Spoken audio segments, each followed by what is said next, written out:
r/NoSleep. Posted by u/10minute horror. While on a road trip, I stopped in a town that wasn't on the map. It was the kind of storm you only read about in old stories. The type where, if you're outside in the middle of it, you feel as insignificant as a speck of sand being taken out to sea by a receding tide. You are reminded of your place on the planet. The cosmos. My girlfriend, Laura, was in her third year of psych. She picked the school because of the quiet campus and the small city that surrounded it. It was a college town, with only 2 roads in or out. One from the north and one from the south. It was an 8-hour drive from our hometown, which I made once a month for a long weekend visit with her. This was one of those weekends, and the storm had been raging for the better half of my trip. I always came from the north, but this time I came to a roadblock 50 miles from her town. The road beyond was washed out from the rising rain. The officers themselves even mentioned they were abandoning it after turning me back. It wasn't safe for anyone and was growing treacherous. This left me with the options of a 7.5-hour drive back home, or a 4-hour route to find the southern entrance. Either way, I'd be getting hammered down on by the storm of the millennium. I went for the southern passage. I knew the road was a few miles back that would take me to the interstate, but trees had come down and the rain had somehow gotten worse.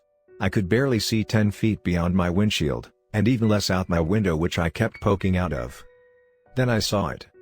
The entrance didn't look like the road I'd turned off of. It had tall, densely packed trees hugging it on both sides. And the interstate sign was missing. I figured the storm had taken it out and fallen trees had shifted its entire look. There weren't any other roads that I could remember, and the service on my phone was spotty, so it wasn't picking up my location on the GPS. This had to be it. I turned down the road, which led on a straight path forward. It didn't twist or curve. It just kept its direct route ahead. As I drove, it got darker. My headlights weren't penetrating as far as they should, which was especially strange since the rain was getting lighter. Overhead, thick canopied trees blocked out most of the storm. The thunder that shook my car and the lightning that strobed against my eyes were gone. The further down the road I went, the more it started to resemble a driveway. I drove for another 10 minutes, creeping along, when the rain stopped altogether. I figured it must be because of the trees blocking the storm out. I finally came to the end of the road, and the entrance to something else. An old sign was to my right, welcoming me to the township of Harvest Moon. The population was scratched off, as was the town's motto. I lowered my window and looked up. The canopy trees of the path were behind me, and the darkness appeared to only be at ground level. The night sky was clear. Stars dimly sparkled above. The storm was gone. I felt uneasy and made a tight U-turn, driving back down the road I'd entered on. I decided to drive home and push the visit to next weekend. But 100 yards further, the road forked off into an intersection of 3 separate roads. I panicked. I knew I would have seen those roads when entering a minute ago. It didn't make sense. I decided to go straight. I knew I hadn't turned at any point, so I must have just missed the roads to the left and right. Another 100 yards, I came to a second intersection. This one had 5 offshoots leading down different paths. Each one looked the exact same, with identical trees in homogeneous placements. I knew I would have seen those. But all I could think was I had gotten myself lost. Somehow. It had been a long drive, and I'd gotten tired and not paid enough attention. I must have missed a turn. I continued forward. Another 100 yards, and saw something that froze my insides. It was the Harvest Moon town sign again. I watched that sign disappear behind me. There was no way I could have driven in a complete circle. I hadn't even really touched the wheel, let alone turned it. The road had been so straight all I did was tap the gas. But somehow, here I was. Back. I threw the car in reverse and backed up, deciding to take another path at the intersection. But it never came. I slammed on the brakes and the red brake lights illuminated the town sign again. Now directly behind me. Harvest Moon. Population, scratched out. I backed up and turned the car around. My headlights were still weak, even though there was no rain or fog. It was like they couldn't pierce through the darkness. Like the night was too thick, even for my high beams. I could barely see 20 feet, but the road split and had another fork to the right. The main road opened up to what appeared to be a courtyard. I checked my cell. I had no bars, but somehow the GPS showed I was still on the interstate, right near where I turned off. I took the road to the right, deciding to drive around the town and hopefully find a way out on the other side. I'd read about abandoned and deserted towns, but I'd never been in one. and everything about getting here felt abnormal. As I drove, I began to see small structures in the darkness. Homes and shops, built out of stone and rock and wood. I'm not a historian but could tell they were dated. They looked to be from the 1800s, if not earlier. I continued forward. My headlights lit up an old schoolhouse. A town hall with a strange centerpiece in front, resembling a large moon with sculpted children dancing around it. I moved on, passing an empty farm. Something ahead shimmered against my headlights. 4 sets of tail lights. They belonged to a pickup truck, a minivan, a station wagon, and a large RV. They all looked reasonably new, and out of place in this old town. I pulled up beside the truck. It was empty. I got out to check the other cars, and realized I was walking along the edge of a cliff. The vehicles had parked at a lookout. The sounds of waves crashing against rocks far below me rushed up. I walked around the minivan and the station wagon, looking in the windows. But they were empty too. And I couldn't see any movement in the RV. I noticed the license plate for that one was from Arizona, and was personalized with Richard. The other vehicles had license plates from Atlanta and 2 from Pennsylvania. A soft, orange glow began to illuminate the front of the RV. I turned to see a gradient developing on the horizon, cutting through the dark. The black night was disappearing and I could see a vast, never-ending body of water. I knew there were some lakes in the area, but this felt like an ocean. The glow turned from orange to red as its point of origin rose above the waterline. It was the moon. Blood red and full. Unlike any harvest moon I'd ever seen. I turned around to see it was cutting through the gloomy night and was slowly revealing the entire town in a darkening red shine. And as it did, a frightening chant came with it. The light revealed the main road, which looked to lead to a series of old homes. There were dozens of them extending back to a cornfield. And beyond that, the villagers. There were about 200 of them, dressed in white gowns, chanting together. Several of the larger men were holding large poles with sharp, curved blades on the ends.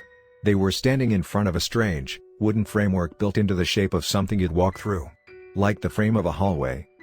But in it, lining the top, were 10 people of varying sizes, naked, chained into starfish positions. They were suspended 10 feet up and parallel to and facing the ground. They were alive, but struggling and trying to scream through their rags. The chanting grew louder. The men with the blades hit them against the ground several times and began a march forward, the rest of the village waiting back. The men walked into the apparatus, shoulder to shoulder, and cut the bodies above them open. Slicing arms, legs, stomachs and chests. The apparatus became a bloody shower as the large men walked out the other side.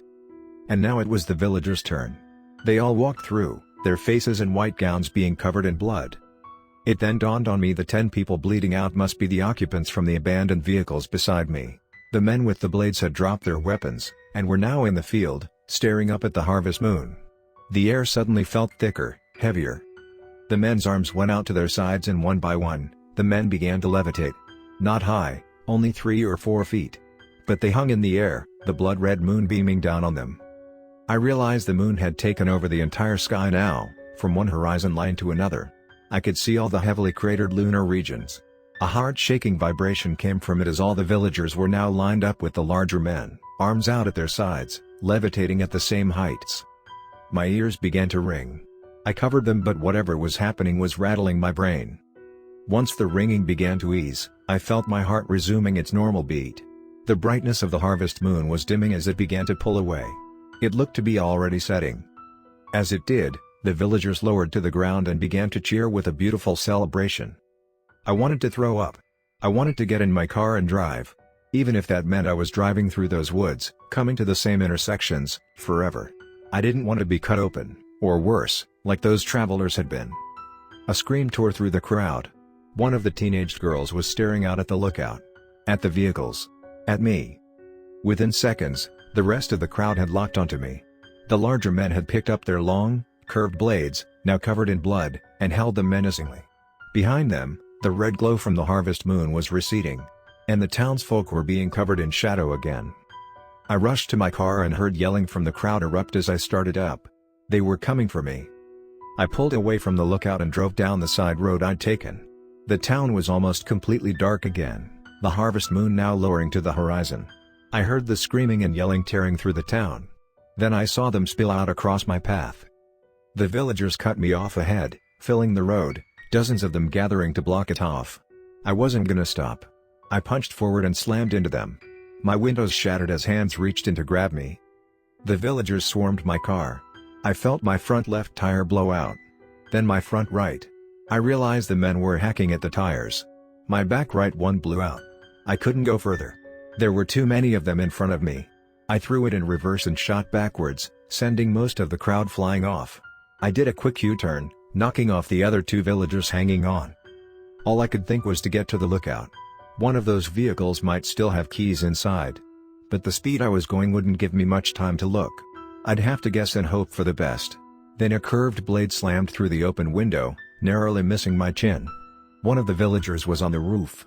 I swerved, trying to knock him off, but my one tire was barely hanging on. The villager pulled the blade out and swung down again, this time narrowly missing my ear. We were almost back at the lookout. I saw the tail lights from the other vehicles approaching. In the rear view, I could see the entire town about 50 yards back, chasing me at a full sprint. There was no way I was going to have time to get in another car. I really only had one option. So I pressed on the gas. And just as the villager swung down with the blade again, my car went over the edge. The last bits of red glow on the horizon were just fading away as we dropped. So I watched the water approach and took a deep breath. The car hit the surface hard. I felt the windshield crack into my forehead as the water rushed in. I managed to maneuver out of my seatbelt and pulled myself out my window. The headlights of my car, pointed down below, illuminating a graveyard of dozens, hundreds of vehicles resting on the seabed. They looked like they dated back decades. I swam up to the surface. The heavy waves greeted me just as I got a full breath above water. I came back up, getting another breath, and saw the villager who went over with me was being pounded against the rocks. His head was split open and he looked like a rag doll. A wave threw me against a flat rock along the embankment. My ribs exploded in pain, but didn't feel broken. I landed on another flat rock, and found myself in something of a small gorge. Just barely protected from the waves. The gorge led off down the mound. I caught my breath and crawled along it. The red moonlight fully disappeared from the horizon, and the waves began to ease. But the storm from earlier resumed. Thunder cracked and lightning strobed again. The rain pounded down on me. But I kept crawling and found myself on a path. It led for what felt like miles along the side of the vast lake. The storm began to simmer. A new light came up on the horizon. It was the sun. I'd never been so happy to see it. I saw ahead that the rocky embankments opened up to a beach front. I made my way onto the beach and found a road not far from it. I couldn't tell if I was back on the roads from last night, or if these were normal ones. Then a set of headlights finally appeared. It was a state trooper. He'd been out on patrol since the storm ended an hour ago, and was relaying damage back to the station. I didn't know what to say, and thought about the absurdity of explaining how I'd stumbled upon a moon-worshipping cult in a town that wasn't on a map. So I told him I got separated from my car and got lost in the storm. He brought me back to the station where I made a report about my lost car, though I knew it wouldn't be found. The sheriff brought me to a bus station, and I made my way home. I finally got to call my girlfriend, but again, didn't know what to tell her, so I didn't bother. And I still haven't. I looked up the township of Harvest Moon, but nothing came up. Not one listing of a town in the state or the country by that name. A week after I arrived home, I reached out to my uncle who's a cop. I remembered the RV's license plate. It was from Arizona, and it said retired, which I'd assumed meant retired. But who knew? My uncle looked it up and called me back, asking why I wanted to know. I made up a lie about being cut off by them on the interstate once. My uncle said it sounded like they got their comeuppance. They'd been missing for a week,